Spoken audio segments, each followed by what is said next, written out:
guys, it's your boy Luke here for our DraftKings core picks for this week's American Express. Last week at the Sony Open, we had a really close call up top with Russell Henley almost coming through for us. He was one of our core picks, somebody I had 50% exposure to in my large field contest, also an outright bet on. So it was a bummer to see him come in second place to Hideki. Of course, Hideki had his best week putting of his entire career, over 7 strokes gained to the field, which first off, hats off to you, Hideki. Didn't think he really had that type of performance in you. And of course, he was the one key missing piece we had this week in DFS. Ended up being a slightly profitable week because we were well over the field on guys like Kevin Kisner, Kevin Na, Taylor Gooch, Seamus Power, and even somebody like a Billy Horschel that ended up coming through and having a pretty decent week. So overall, can't complain about our results. If we get that one key missing piece this week, going to be another huge week. So looking forward to that. And here in this video, we're going to be covering my 6 favorite plays here for this weekend. These are going to be my GPP plays, one in each price range, and I'm going to be building a majority of my lineups around. Last week, our only key miss was a Cam Smith at the top of the board. Of course, pretty much everyone and anyone was on him last week, so if the ship's going to go down, at least we went down with pretty much everyone. But this time around, looking to go 6 of 6 and get all of our guys through the cut. So with that being said, let's hop right into it. All right, guys, on the screen, you guys can see our Patreon projections for this week. And of course, we're going to go through our core picks now here for the American Express. At the top of the board, we have Patrick Cantlay going to be my spend up option here for DFS. And while one would be tempted to go to a Jon Rahm as a core pick, he's also going to garner more than his fair share of ownership this week. So for us to get significant leverage on a Jon Rahm, you're looking at it pretty much having to lock him this week. So more appropriately, somebody I'd consider more of a core pick because of the kind of leverage we'll be able to get on him is going to be Patrick Cantlay at $10,900. I do expect most people to spend up for Jon Rahm, potentially spend down in this high 9K range and start their lineups here. And Patrick Cantlay might garner a little bit less ownership than he should. If we take a look at his round on Sunday, had the best round of anyone in the field, and that was, of course, at the Stadium course, where we'll be playing for 2 of the 4 rounds this weekend, and almost ended up taking the win away from Siwoo Kim. So I love the course fit here. First and foremost, at all 3 of the courses we'll be playing this week is a top 5 course fit, 4, 3, and 4 respectively. The recent form looked great over there at Kapalua, so it's not a surprise to find them in the top 5 of our total rankings for this week. Overall, this is a West Coast event. Patrick Cantlay, for whatever reason, seems to have a knack for playing very well at these West Coast type of swings, and you can see he's projected for the 2nd most points of anyone on the slate, just behind Jon Rahm, who is obviously a slam dunk pick this week, but I didn't think you guys needed to hear me talk about Jon Rahm once again. You know to go ahead and play him, but let's do a little bit of a deeper dive on Patrick Cantlay's game. Over the last 24 measured rounds, he's gaining across the board, whether it's off the tee, on approach right here, or of course a slight gainer on Bermuda for his career, but of late has been much better than that. All 24 measured rounds for Patrick Cantlay in my database have been on Bermuda grass over these last 24 measured rounds, showing that, again, he's found something of late on the surface. If he's going to continue to gain over half a shake per round putting on the surface, he's got those West Coast vibes going for him. And of course, if he continues this immaculate ball striking, which has really just put him on another stratosphere of late for his PGA Tour career, I'm expecting a ton of success here. Take a look at some of the other advanced metrics. He's top 20 in the world in birdie or better percentage. He's number 1 in the world in par 4 scoring, your usual amount this week. So not any type of an extra boost there, but we're going to see very scoreable par 5s. So to see him in the top 10 in the world in par 5 scoring is also just, again, a little bit of a boost. Top 10 in greens regulation percentage. That will be useful at pretty much any golf course. And this number 1 in scrambling here is going to be a little bit more useful this week than you would expect. At the Stadium course, we have some devilish bunkers. I mean, it's a Pete Dye design, for God's sakes. So you know that around the green is going to be at least a little bit of a factor there. I mean, we see that at TPC Sawgrass, and I would definitely comp the Stadium course here at PGA West to the Stadium course over there in Ponte Vedra Beach. Other advanced metrics we can take a look at. The putting is always going to be very good for Patrick Cantlay, and we've seen over the last 24 measured rounds, he's top 20 in the world from most of these categories. So overall, can't find a fault in Patrick Cantlay's game. And if he's going to come in at lower ownership than a Jon Rahm, is somebody I am more than willing to get well over the field on. Let's move up to our 2nd man in, which is going to be Matthew Wolff at $9,300. If you look at the recent metrics, at least for the last 100 or even 50 rounds, not going to look great, right? He had his game towards the beginning of 2021 and really started to fall off. He got into that slump. He had to take the break from the game that was well documented. And ever since he's been back, he's been a completely different player. That is very evident here with the recent form ranking, number 11 out of this entire field. And if you take a look at the shots gained metrics for a Matthew Wolff over the last 24 measured rounds, it becomes very apparent why we want to be playing him here. So great price tag at $9,300, and over his last 24 measured rounds, is gaining in every category but on approach, and it is just the slightest amount of negative in terms of the shots gained right there. But he's had some really solid events where he's gained 3, even 4 strokes on approach over this fall swing. So Matthew Wolff, if he can come out here, play to his typical baseline, is going to have a very solid week. You see right over here, he's top 31 on the PGA Tour in birdie or better percentage. He's historically a gainer on Bermuda grass, which we can't say that about all surfaces for Matthew Wolff. Has tended to be a better putter of late. Before his career, at least a gainer on the surface, and over his last 24 measured rounds, he's gaining putting. He's figured out that magic once again. He's an extremely aggressive putter. That's why we see the birdie or better percentage in the top 31 in the world, like we see right there.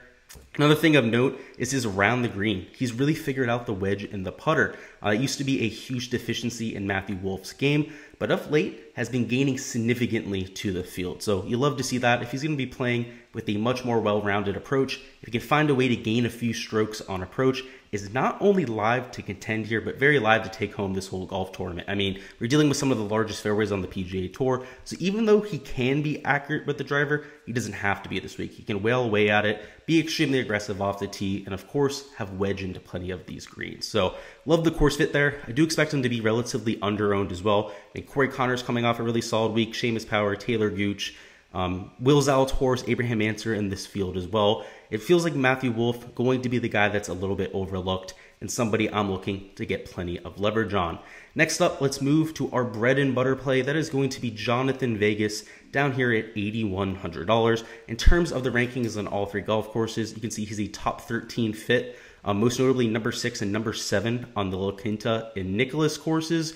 In terms of recent form, we haven't seen him very much, right? This guy hardly played during the fall, but towards the end of the 2021 season, right before that playoff swing, there was no one hotter in the entire world. I mean, the guy was on with his approach play. His off the tee game was what we're used to seeing with the Jonathan Vegas. I mean, world class there. But the putter was really what took him to another level. So let's go ahead and take a look at some of these shots gained metrics here. And for Johnny Vegas, you can see significant gains across all 4 statistical categories except for the putter, which we'll get to that here in a second. First and foremost, off the tee, his usual self, over a third of a stroke per round. On approach, much better than what we're used to seeing. He's usually right around a 0.1 shots gained per round type of player on approach. He has some spike performances from time to time, but you can see that he was consistently just a little bit better than that, which we saw improvement for all of 2021, so that doesn't surprise me at all. And we saw a lot of that improvement even continue into those last 24 rounds. Let's go ahead and talk about the putter though. So historically, he's better than what we've seen over the last 24 measured rounds, but a lot of his measured rounds, because he hasn't played in such a long time, aren't on Bermuda grass. It was while we were in that Midwestern type of swing. It was a lot of bent POA type of hybrids, and that's not his favorite surface. You can see historically closer to an average putter on Bermuda grass, but in 2021, he was well above his baseline in putting. He was gaining right around 0.2 shots gained putting per round. So we can expect a similar type of regression. Again, we haven't seen this guy in such a long time. We should expect him to regress to pretty much his baseline. Going to improve. He's going to become an even better player. So at $8,100, he's one of the more intriguing plays to me on the slate. I mean, driving distance, top 25 in the world. We know he's an absolute bomber. A few other of the advanced metrics that stick out for somebody like a Johnny Vegas. Not much, right? The putters hasn't really been there of late, so a lot of those putting stats haven't been there. The off the tee game has been there. The par 5 scoring, the par 4 scoring has at least been respectable. Again, these are world ranks. These aren't even for the field, so make sure you guys go ahead and keep that in mind. Definitely somebody that will be rostering. Again, a little bit cheaper than he should be as well. Let's move on to our value play. So our value play this week is going to be Gary Woodland at $7,700. Much like a Matthew Wolff, if we take a little bit of a longer term approach, the metrics aren't going to jump off the board, right? This is somebody who didn't have a very good start to 2021. In fact, was missing cuts left and right. But towards the fall season, towards the end of the 2021 season as well, we really started to see him come into form. So let's go ahead and highlight that over here. If you guys can take a look, gaining in every statistical category except for shots gained putting. And it was a very, very slight negative. The thing that is great to see with Gary Woodland is that in the 2021 season as a whole, he gained a quarter of a stroke per round on Bermuda grass. So even though historically he's not the best Bermuda grass putter, clearly in 2021 seemed to flip a switch in that category. And if he's going to continue to be very consistent around the green, on approach, off the tee as well, I mean, this guy's a bomber at heart. He's going to be very interesting at these birdie fest. I mean, he's somebody who can really get hot with that flat stick. We know the type of iron play that Gary Woodland has. I mean, the guy's a major champion, for God's sake. Let's take a look at some of the advanced metrics. First and foremost, the driving distance has not left his game. That's been something that I've heard speculating, heard around the industry a few times here, but that's just not the case. The guy is number 25 in the world in driving distance. So clearly still getting it out there. In terms of some of the approach numbers, he's not the best with his wedge play, at least over these last 24 measured rounds, but it is nice to see that he's been good with some of those longer irons. If we take a little bit more of a step back, we know that Gary Woodland is very good with his wedges. He always has been. So I'm willing to give him a pass for some of those lower numbers right there.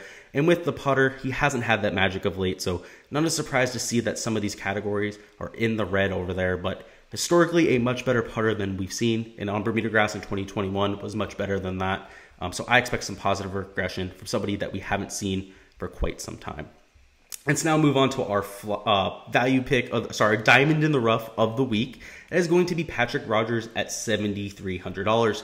Personally, I don't get the price tag. I mean, this guy has clearly been much better of late than what we saw in the year of 2021. He's somebody who's a bomber off the tee. He's a very high birdie or better percentage player. Really just comes down to the irons, right? If he can go out there, gain 2, 3, maybe 4 strokes at times to the field with the approach play, I'm going to be very live to contend or potentially even win. We've seen him in contention a few times over the fall schedule here. So again, I don't really get the $7,300 price tag. I mean, everyone knows how good of a season that he's had to this point. Let's go look at the shots gained metrics to further show you guys exactly why he's such a good play here. So Patrick Rodgers here at $7,300.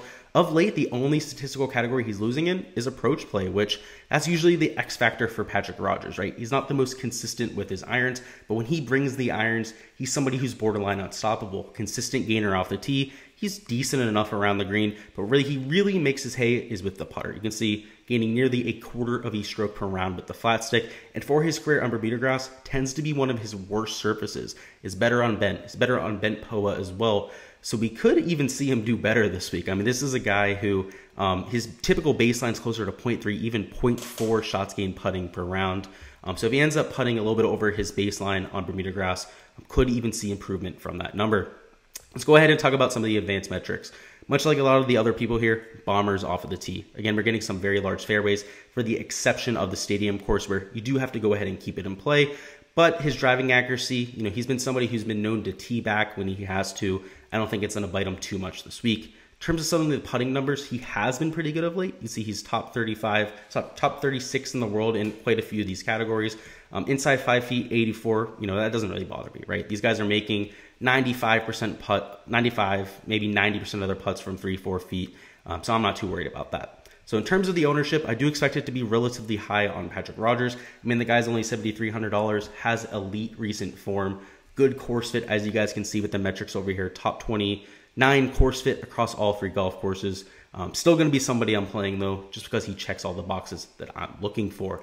But now, finally, our last pick for this week, going to be Cameron Young, the guy who finished 2nd place at the Sanderson Farm a little bit early on this year. He's $6,700. In terms of the course fit, he's not the best at the Nicklaus course. A lot of that comes down to the driving accuracy, a little bit more important at the Nicklaus course, but at La Quinta, top 10 course fit, number 27 in the field at the stadium course. So let's go ahead and look at some of the recent metrics with a Cameron Smith, because not Cameron Smith, Cameron Young. I'm thinking about Cameron Smith because this guy's also a stud, right?